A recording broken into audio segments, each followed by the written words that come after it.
Good morning students, कैसे हो सभी। हमारा टॉपिक चल रहा है तंत्रिका तंत्र और उसी सीरीज में आज हम कुछ ऐसे अंगों की बात करने वाले हैं जिनका काम तंत्रिका तंत्र के बिना चलता ही नहीं है। हम बात करने वाले हैं हमारी ज्ञानेंद्रियों की। ज्ञानेंद्रियां वो अंग होती हैं जो हमें बाहरी वातावरण का ज्ञान कराती हैं। उन्हीं को हम एक एक करके स्टार्ट कर रहे हैं और आज की क्लास में सबसे पहला अंग हम उठा रहे हैं कर्ण या कान, ईयर जिसको हम बोलते हैं। आज की क्लास में हम ये सीखेंगे कि कान की संरचना कैसी होती है, अंदर तक उसकी कौन कौन से भाग किस तरह व्यवस्थित रहते हैं और वो किस तरह अपने कार्य को पूरा करते हैं, हमें कैसे सुनाई देता है। आज जाने से पहले आप ये सब सीख कर जाने वाले हो, तो देर किस बात की, आ जाइए फटाफट। जब कान की बात करते हैं तो सबसे पहली बात ये आती है कि हमारा कान सिर्फ क्या इतना सा है क्या? ये जो बाहर से हमें दिख रहा है क्या सिर्फ यही कान है या इसके अंदर भी कुछ है? बिल्कुल, इसके अंदर भी कुछ है।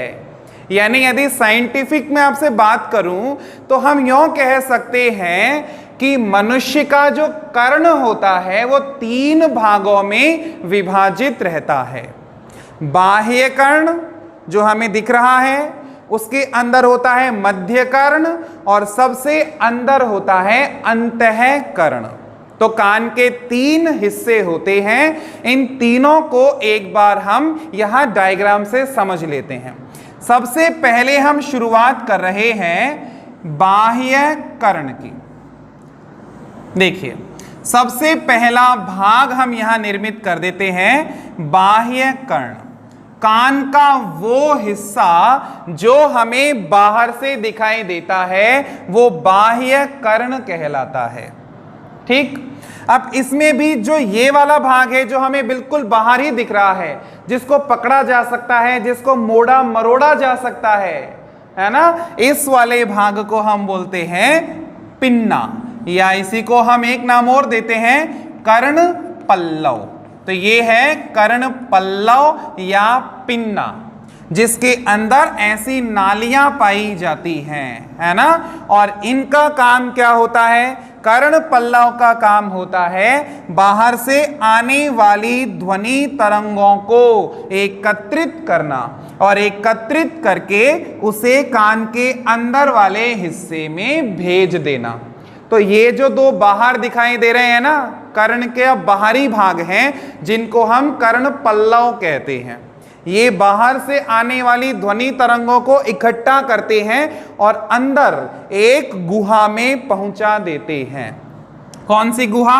देखो आप, इस कर्ण पल्लव के अंदर की तरफ जाने वाला जो रास्ता है ये लगभग 2.5 से 3 सेंटीमीटर लंबा होता है।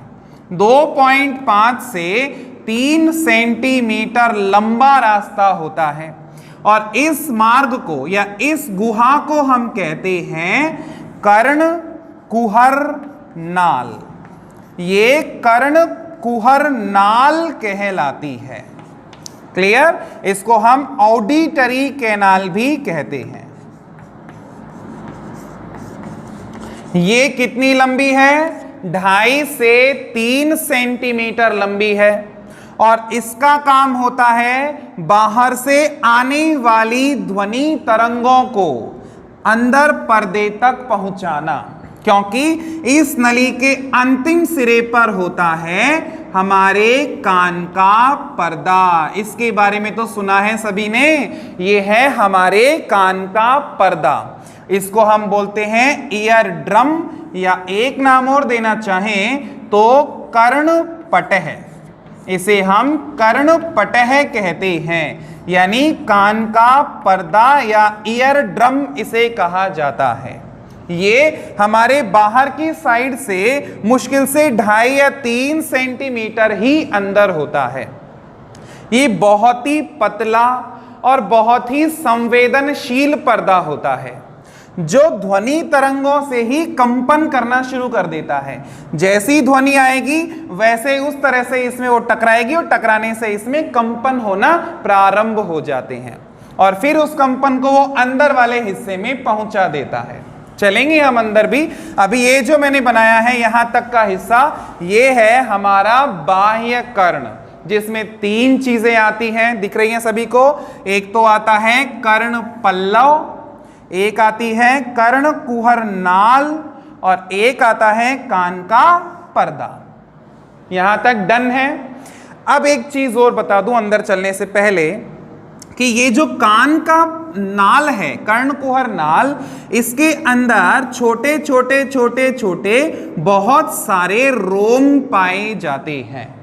इसके अलावा यहां पर सिरुमिनस नाम की ग्रंथियां भी इसकी दीवार में पाई जाती हैं।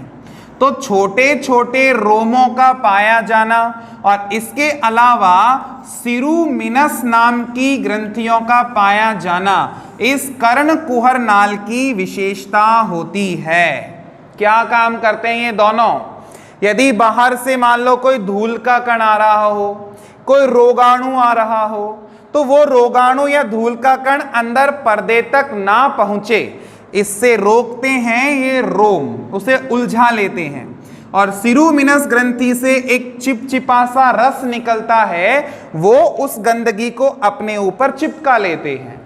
तो सिरुमिनस ग्रंथि का रस और रोम बाहर के रोगाणुओं को और धूल के कणों को पर्दे तक जाने से रोकने का कार्य करती है। क्लियर? अब अंदर चलें, आ जाओ। बाह्य कर्ण के बाद शुरू होता है मध्य कर्ण। ये जो हम बना रहे हैं ये है मध्य कर्ण। यानी हमको अभी ये देखना है कि कान के पर्दे के अंदर क्या है। इंटरेस्टिंग टॉपिक है, कभी सोचा भी नहीं होगा हमने कि कान के पर्दे के अंदर हमें जाने का मौका मिलेगा। आज ले चलता हूं मैं आपको कि इसके अंदर क्या होता है। देखो, कान के पर्दे के अंदर एक बड़ी खोखली गुहा होती है। खोखला स्पेस होता है, एक जगह होती है जिसमें हवा भरी रहती है। इस जगह को या इस खुले हुए गुहा को हम बोलते हैं टिम्पैनिक गुहा। ये गुहा टिम्पैनिक गुहा के नाम से जानी जाती है। ठीक? और इस गुहा के नीचे से निकलती है एक नली। इस नली को बोलते हैं यूस्टेकियन नली। ये नली यूस्टेकियन नली कहलाती है, जो हमारी ग्रसनी से जुड़ी होती है। यहां जब हम सांस लेते हैं तो वहां से हवा ग्रसनी में हमारी गले में पहुंचती है और वहां से इन नलियों में होके दोनों कानों के अंदर आ जाती है। तो इन नलियों का काम होता है हवा को अंदर से लाना और इधर से पर्दे पर टकराना, क्योंकि बाहर से वायु का दाब लगातार लग रहा है। यदि उस दाब के संतुलन के लिए अंदर हवा नहीं लाएंगे और अंदर से भी उसका संतुलन नहीं बिठाएंगे तो ये कान का पर्दा फट जाएगा। तो कई बार ऐसा कोई पूछ ले कि यदि मान लो यूस्टेकियन नलिका को काट के हटा दिया जाए तो क्या प्रभाव पड़ेगा? इसका प्रभाव ये पड़ेगा कि हमारा कान का पर्दा वायुमंडलीय दाब के कारण फट जाएगा। ये नली उस दाब को ही संतुलित करने में मदद करती है। अब आप देखो, अब आप सोचोगे इस खोखली जगह से क्या लेना देना, सुनने का काम कैसे होता होगा। जरा गौर से देखना एक बार, आपको दिखेगा कि इस गुहा के अंदर 3 अस्थियां होती हैं, 3 हड्डियां होती हैं एक कान के अंदर। ध्यान देना, एक तो ये वाली देखो, एक हड्डी है ये वाली, इसके ठीक आगे एक दूसरी हड्डी और लगी हुई है ये वाली। क्लियर? इनका जैसा आकार होता है मैं वैसा ही बना रहा हूं। और तीसरी हड्डी इसके ठीक अंदर लगी हुई है, इसी से जुड़ी हुई, इसको ये यहां पर है। और इन तीनों हड्डियों के बाद में यहां एक खिड़की है जिसको हम अंडाकार खिड़की कहते हैं। इन तीनों अस्थियों के अपने अपने नाम हैं। देखना एक बार, ये वाली जो हड्डी है, ये वाली हड्डी, इसको हम बोलते हैं मैलियस। पहली अस्थि है मैलियस, दूसरी अस्थि है इनकस, ये वाली, और ये तीसरी वाली जो है इसको हम बोलते हैं स्टेपीज।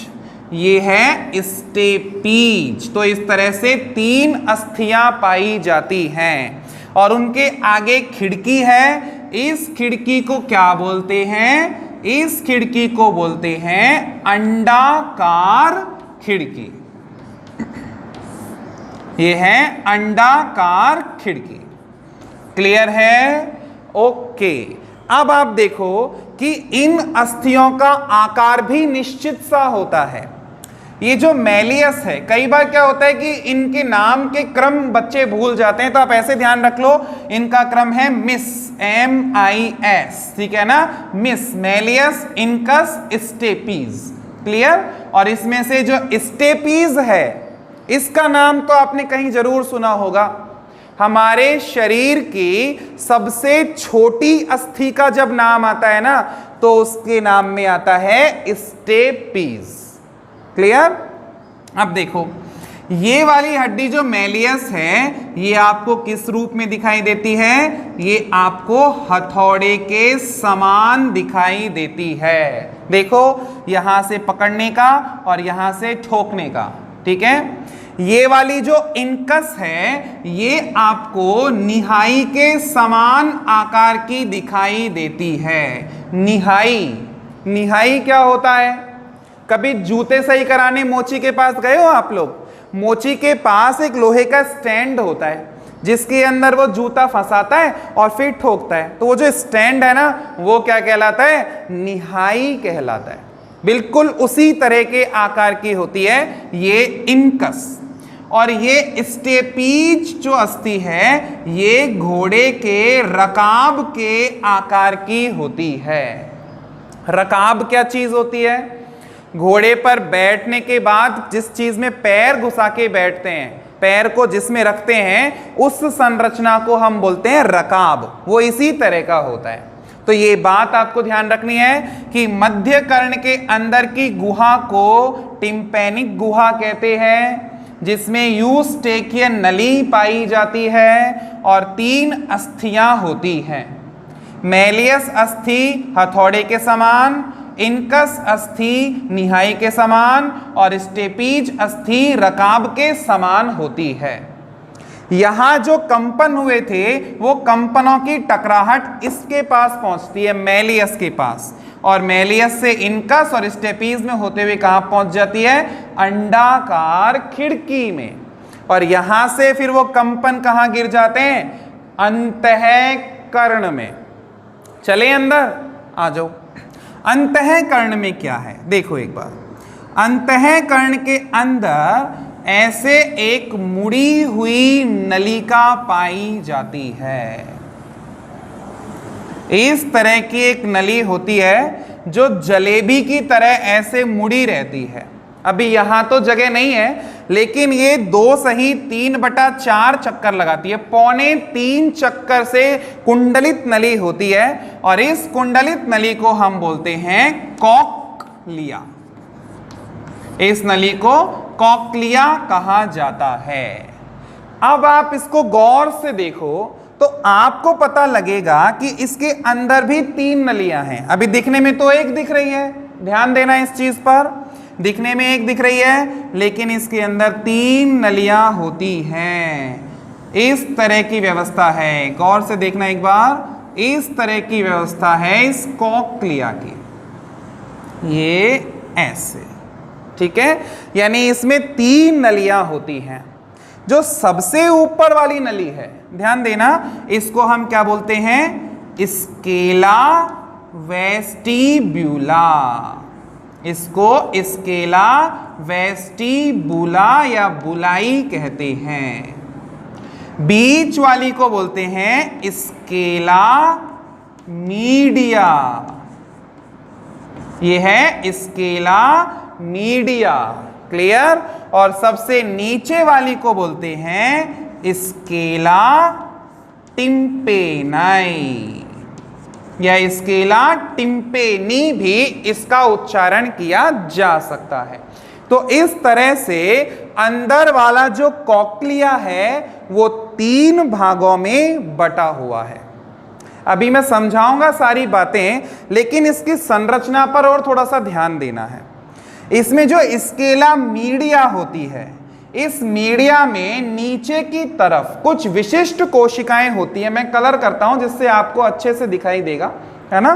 देखो, स्केला मीडिया में नीचे की तरफ कुछ विशिष्ट कोशिकाएं होती हैं, जिन्हें मैं अभी लाल रंग से दिखाने की कोशिश कर रहा हूं। इन कोशिकाओं को हम बोलते हैं कॉर्टी का अंग। ये हैं कॉर्टी का अंग, क्योंकि इनको सबसे पहले कॉर्टी नाम के वैज्ञानिक ने देखा था, इसलिए इसे कॉर्टी के अंग के नाम से जाना जाता है। ये बहुत महत्वपूर्ण कोशिकीय समूह होता है सुनने के लिए। अब ध्यान देना, इनके ऊपर छोटे छोटे रोम निकले हुए रहते हैं। इन रोमों को मैं यहां ब्लू कलर से दिखा देता हूं, यदि आप कलर देख पा रहे हो तो। ये इनके ऊपर निकले हुए रोम होते हैं और इनके ऊपर एक पट्टी होती है, एक झिल्ली होती है, जिसे मैं यहां पर येलो कलर से बना रहा हूं। गौर से देखना एक बार। इस झिल्ली को बोलते हैं टेक्टोरियल झिल्ली। पीले रंग की जो ये झिल्ली है, ये टेक्टोरियल झिल्ली कहलाती है। थोड़ा सा बड़ा कर देते हैं यहाँ पे अपन इसको, आपको ढंग से दिखेगा जिससे। ये है टेक्टोरियल झिल्ली। क्लियर? कौन सी वाली? ये वाली जो येलो कलर में बनी है वो है टेक्टोरियल झिल्ली। क्लियर?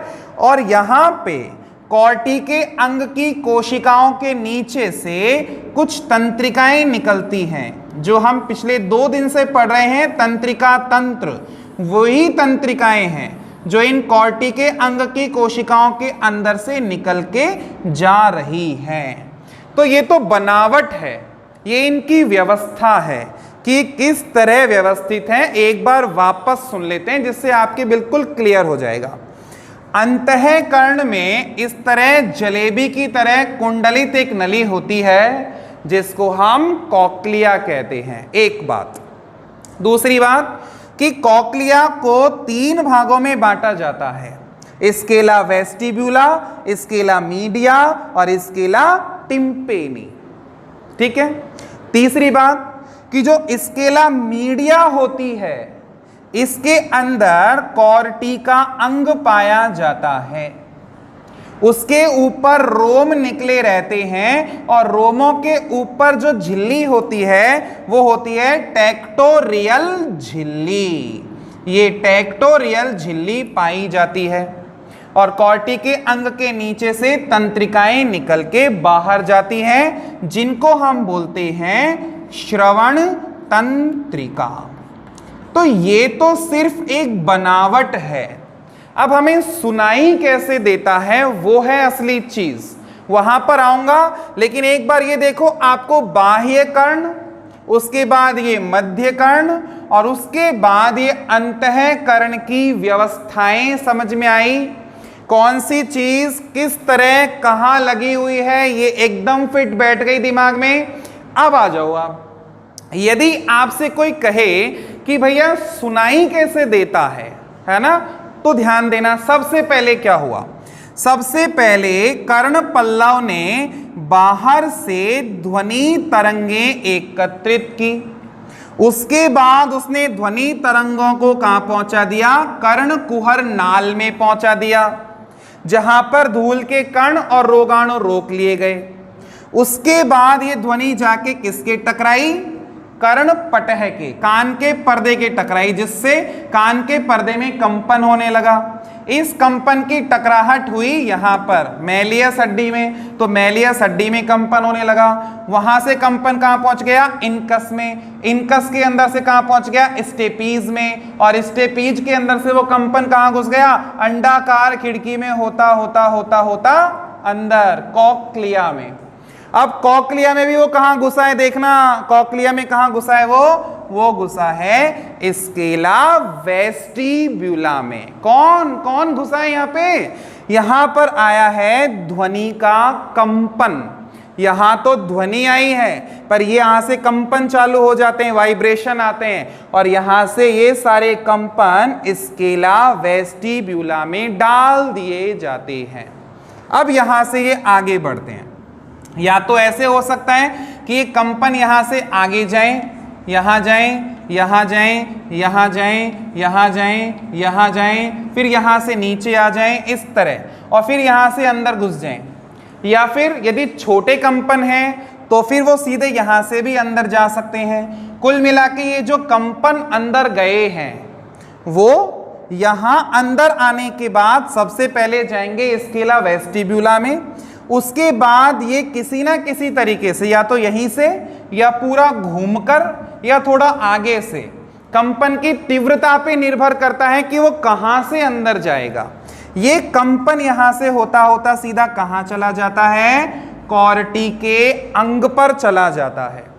इससे क्या होता है? कॉर्टी के अंग की कोशिकाएं जो लाल रंग वाली हैं, ध्यान देना, ये उत्तेजित हो जाती हैं, एक्साइटेड हो जाती हैं, और जब उत्तेजित होती है ना तो इनके ऊपर के रोम ऐसे हिलने शुरू हो जाते हैं, और इनके रोम जब हिलते हैं तो ऊपर की टेक्टोरियल झिल्ली से रगड़ खाते हैं, और वो रगड़ की जो संवेदना है, उस रगड़ का जो करंट है, वो करंट इन कोशिकाओं से तंत्रिकाओं में चला जाता है, और यहां से वो सीधा कहां पहुंच जाता है? हमारे मस्तिष्क में, और सुनाई दे जाता है। बिल्कुल सिंपल। यदि यहां की बात आप एक बार वापस सुनना चाहो तो देखो, ऐसे समझो कि ये मेरी मुट्ठी कॉर्टी के अंग की कोशिका है, और ये मेरी अंगुली उस पर निकला हुआ रोम, और ये क्या है? टेक्टोरियल झिल्ली। क्लियर? और ये क्या है? ये मेरा हाथ क्या है? तंत्रिका तंतु हैं जो कहां जा रहे हैं? सीधे मेरे मस्तिष्क में जा रहे हैं। अब ध्यान देना, कॉर्टी के अंग से ऊपर रोम निकला हुआ है और टेक्टोरियल झिल्ली उसके ऊपर ऐसे है।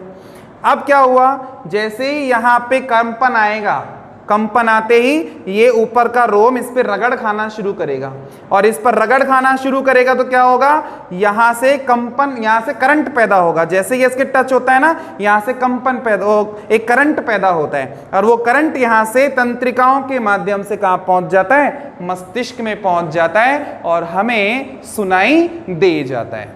आई होप आपको इस कर्ण की संपूर्ण संरचना का और उसके अंदर सुनाई देने की पूरी क्रियाविधि का ज्ञान हो चुका होगा।